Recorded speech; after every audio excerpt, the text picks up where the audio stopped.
Dans cette émission, nous allons encoller le PDM. Puis nous imperméabilisons aussi le toit oblique avec une membrane de sous-toiture. Nous collaborons quelques 22 heures avec l'entrepreneur. À 40 € de l'heure, nous économisons donc 880 € de cette manière. Nous sommes enfin arrivés au toit supérieur. Ce toit-là, nous allons aussi le couvrir avec une couche complète, ou plutôt une pièce des PDM.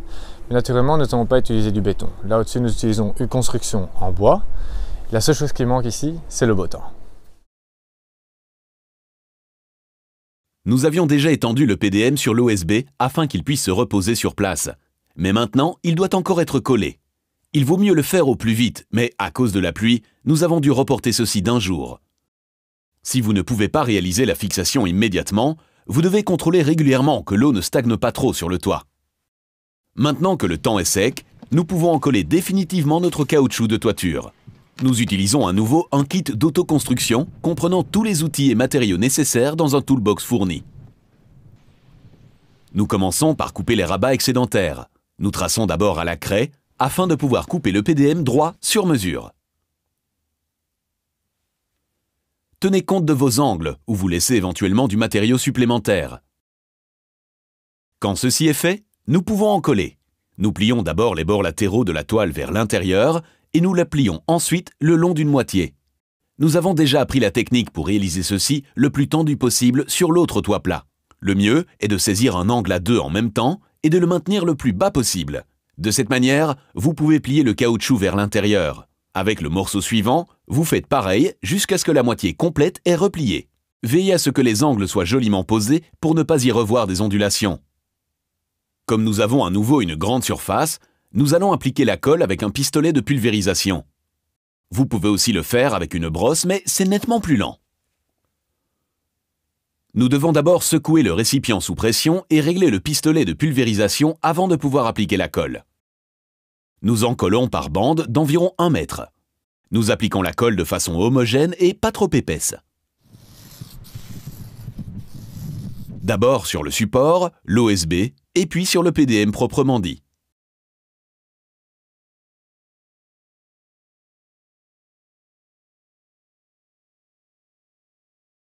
Quand la colle est sèche au toucher, ceci veut dire, quand elle ne reste pas collée à vos doigts, nous pouvons établir le contact entre le caoutchouc de toit et l'OSB.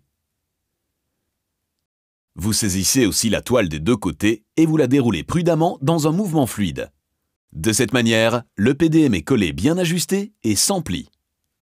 Et nous poursuivons bande par bande. L'encollage de l'EPDM ne peut se faire que par une journée sèche. Et la température doit dépasser les 5 degrés. Sinon, vous risquez que la colle n'adhère pas bien et se détache à cause de l'humidité et du froid. Un vent important peut aussi jouer les troubles faits lors de la pose, mais ceci est quasiment inévitable à cette hauteur.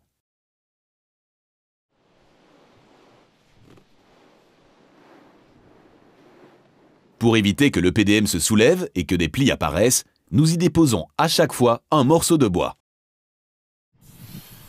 Cette couche de PDM ou caoutchouc de toit assure aussi une parfaite étanchéité à l'eau sur notre toit froid au-dessus. La construction de toit compact est remplie d'isolation par le bas et fermée par un pare-vapeur.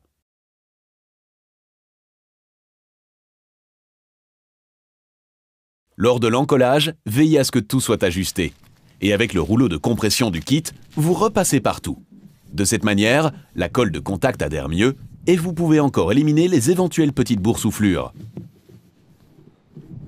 En raison du degré de pente de l'OSB, le risque de pli est plus grand. Mais avec un peu d'adresse et de patience, vous pouvez éviter cela au mieux.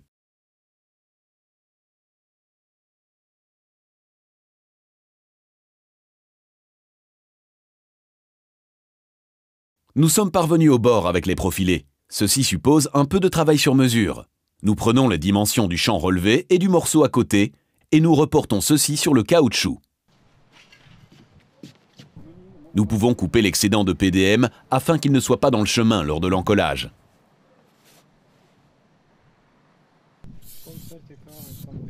Nous travaillons avec précision sur ce bord. En effet, nous devons veiller à ce que le PDM s'ajuste parfaitement dans l'angle. Nous commençons par pousser prudemment le caoutchouc jusque contre l'angle.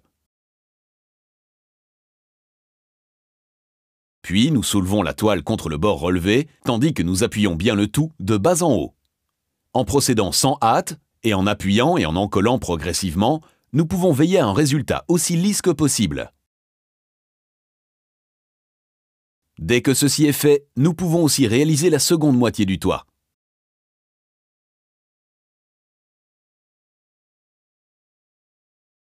Nous fixons le PDM mètre par mètre jusqu'à aboutir sur le bord que nous traitons à nouveau avec soin. Pour une grande surface, il vaut mieux être au moins à 2 pour poser le PDM. Une telle toile est lourde et vous devez pouvoir dérouler avec prudence. Les 2 mains supplémentaires ne sont absolument pas un luxe inutile. Sur le long côté, nous devons aussi encore fixer le caoutchouc sur la bordure de finition. Ceci se fait de la même façon que pour le côté court, mais ici, nous travaillons en 2 fois. Le PDM est trop lourd pour être soulevé de façon contrôlée en une seule fois. Nous évitons le risque d'erreur en le faisant en 2 fois. Nous posons la couche étanche jusque sur les profilés, de telle sorte que nous pouvons les finir plus tard de la façon qui a été indiquée précédemment par l'architecte. Nous en sommes arrivés aujourd'hui au stade où nous plaçons donc la dernière couche horizontale des profilés en acier. C'est en fait en principe aussi la rive de toiture. Nous devons d'abord la placer de manière à pouvoir poser par la suite le PDM le long de l'ailette que nous avons prévue. Quelle est alors la suite? Nous pouvons mastiquer ici, puis nous plaçons ce petit profilé dessus qui restera à terme toujours à coup sûr étanche à l'eau. Actuellement, nous serrons une latte sur le bord jusqu'à achever l'empennage relevé par un profilé. Pour terminer, le PDM doit encore être collé sur l'ajustement avec le toit oblique.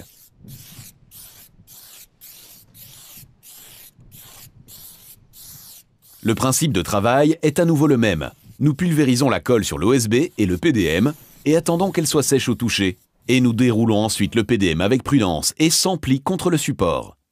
Ceci est rapide avec une main-d'œuvre suffisante car vous pouvez alors bien tirer la toile quand vous la collez vers le haut contre l'OSB.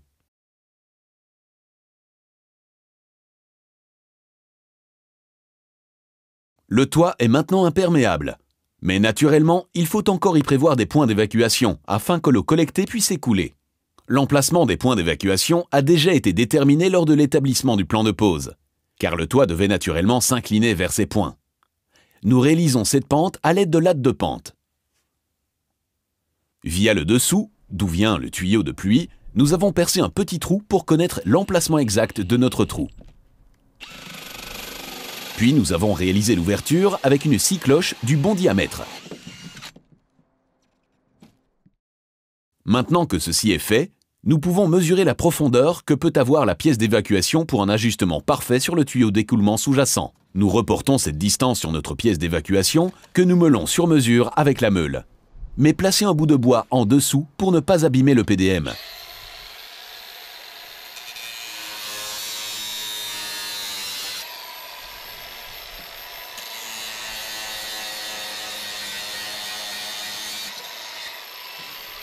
Nous ébavurons encore le tuyau avec un couteau, de telle sorte que notre pièce d'évacuation est raccourcie proprement. Veillez à ce que cette pièce ait au moins une longueur de 10 cm, de telle sorte que l'eau ne ressorte plus par l'assemblage en cas de flux important. Maintenant que tout a les bonnes dimensions, nous pouvons reporter le rabat sur la couche sous-jacente. Ainsi, nous saurons parfaitement tout à l'heure où nous devons appliquer le primeur. Mais avant de pouvoir le faire, nous devons d'abord rendre le support propre afin que tout continue de bien adhérer. Nous appliquons le primeur avec une éponge abrasive. Le PDM est un petit peu poncé et la colle y pénètre mieux. Ça assure une adhérence plus solide. Quand tout est sec au toucher, nous pouvons y fixer la bague autocollante. Cette pièce intermédiaire améliore nettement l'adhérence, car le PDM ne colle pas bien sur le PDM. Ceci nous permet d'appliquer le rabat parfaitement étanche sur le toit. Vous fixez d'abord la première moitié, vous la comprimez bien, et vous enlevez prudemment le film de la seconde moitié afin de bien le coller progressivement. Avec le rouleau de compression, vous passez sur toute la bague afin que celle-ci s'ajuste parfaitement au toit. Puis, nous pouvons aussi ôter le film supérieur de la bague, car celui-ci est aussi autocollant. Nous pratiquons quelques incisions et replions déjà les coins afin de pouvoir tirer aisément la feuille tout à l'heure. Mais nous devons d'abord encore imprimer le dessous du rabat de PDM pour obtenir une adhérence parfaite.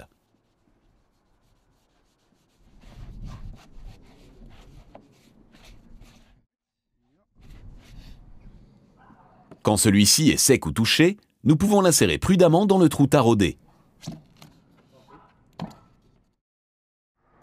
Et le film du cercle autocollant peut être retiré. Tirez-le le plus plane possible pour ne pas causer des bulles.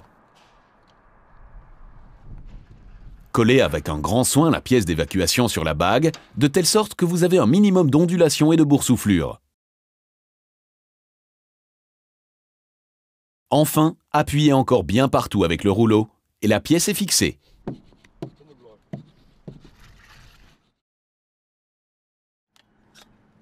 Nous mastiquons le bord avec une pâte de caoutchouc pour garantir une parfaite étanchéité, quoique ceci n'est pas nécessaire en soi en raison de la pièce intermédiaire autocollante. Mais nous préférons être sûrs et appliquons donc une finition sur le bord. Le toit plat est entièrement étanche. Nous pouvons donc commencer sur le toit incliné. Nous plaçons d'abord la membrane de sous-toiture. Cette membrane est étanche à l'eau et au vent. En raison de sa composition spécifique, le film est aussi respirant et convient donc parfaitement pour la pose d'isolation par l'intérieur sans que celle-ci se mouille ou que de la condensation apparaisse. Nous plaçons cette membrane de sous-toiture par-dessous les chevrons et nous fixons par des lattes poussière. Plus tard, viennent encore des lithos et des tuiles sur cette construction, afin que votre toiture soit parfaitement fermée. Ce film procure donc une protection supplémentaire contre le vent et l'eau, de telle sorte que l'isolation reste bien sèche. Il vaut mieux placer la toile de haut en bas, de telle sorte que vous puissiez encore marcher sur les pannes pendant la fixation. Nous posons la première bande par-delà le faîte, de sorte qu'il soit aussi étanche. Maintenant, nous pouvons fixer la membrane avec des lattes poussière. Celles-ci servent donc de fixation, mais procurent plus tard aussi la ventilation suffisante entre vos tuiles et la membrane de sous-toiture, si bien que tout peut bien sécher. Nous fixons les lattes poussière sur les chevrons avec le pistolet cloueur. Ceci est très rapide.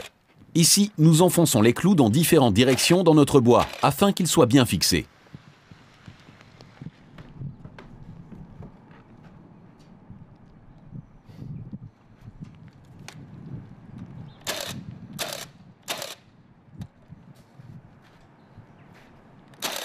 Puis, nous suspendons immédiatement aussi tous les lithos sur place. Ceux-ci sont un peu plus épais que les lattes poussière et servent, comme le nom le laisse supposer, à accrocher les tuiles.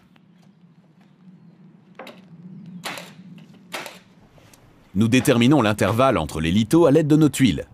Nous mesurons du nez, la partie saillante, de la tuile au-dessous. Nous soustrayons environ 3 cm, de telle sorte que la tuile peut recouvrir suffisamment la tuile en dessous.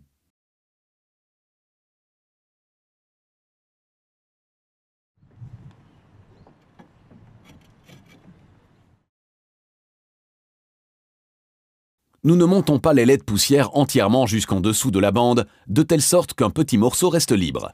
Là, nous pouvons glisser la rangée suivante en dessous.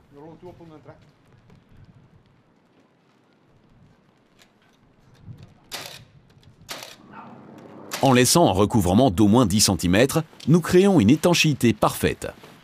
Le recouvrement minimal qui doit se faire est aussi indiqué par un trait sur le film de sous-toiture proprement dit. Ainsi, vous ne pouvez pas vous tromper. En laissant s'ajuster les lattes poussière avec ce qui est au-dessus, le dessous de la rangée précédente est aussi fixé d'emblée. Nous fixons la bande au début par quelques lattes afin de pouvoir bien la positionner. Puis, nous plaçons aussi le reste des lattes poussière. Veillez à ce que la toile soit tendue avant de la fixer. Il ne faut pas forcément un temps sec pour réaliser ce petit travail, mais tenez compte du fait que par temps humide, les poutres peuvent devenir glissantes. Puis, nous pouvons à nouveau placer les lithos. Nous le faisons immédiatement parce que nous pouvons encore marcher sur les pannes pour tout atteindre. Nous reportons notre intervalle prédéterminé sur les 2 extrémités du toit et reportons ceci sur les autres lattes de poussière avec une corde de maçon. Maintenant, nous devons encore simplement placer et fixer toutes les lattes contre cette ligne.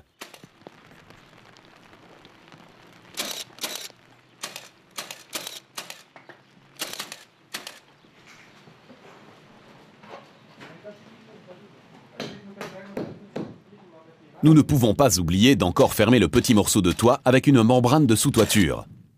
Nous laissons la bande déjà placée recouvrir notre autre rangée au faîte, de telle sorte que celle-ci est aussi placée ici dans les règles de l'art. Comme vous avez déjà pu le voir tout à l'heure, nous avons prévu une bordure OSB relevée à l'ajustement entre le toit plat et le toit incliné que nous achevons étanche avec de l'EPDM. Nous laissons maintenant la membrane de sous-toiture recouvrir cet EPDM afin que l'eau coule sur le toit mais ne le traverse pas. En principe, le montage de la membrane de sous-toiture n'est pas difficile, mais il vaut mieux être à plusieurs afin d'être aidé dans le bon positionnement de la toile. Nous avons vu que vous pouviez reporter l'intervalle pour les lithos avec une corde de maçon, mais un bloc espacateur est aussi une possibilité. Vous veillez à ce que celui-ci ait la longueur de votre dimension intermédiaire et vous le maintenez en place pour déterminer l'emplacement de votre latte suivante.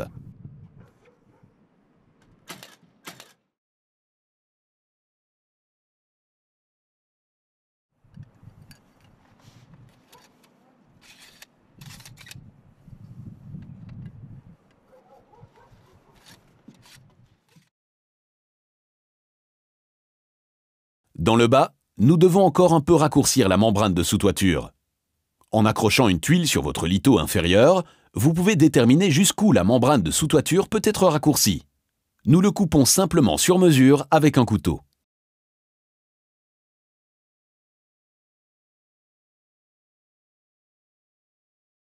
Pour terminer, nous devons encore aussi raccourcir les lattes poussières saillantes au fait afin de pouvoir encore poser des tuiles faîtières plus tard. Mais attention de ne pas endommager la membrane de sous-toiture, autrement elle n'est plus étanche. Une fois que ceci est fait, nous pouvons commencer à placer les tuiles. Dans cette émission, nous avons économisé 880 €. Avec le total provisoire de 38 870 €, le montant économisé s'élève maintenant à 39 750 €.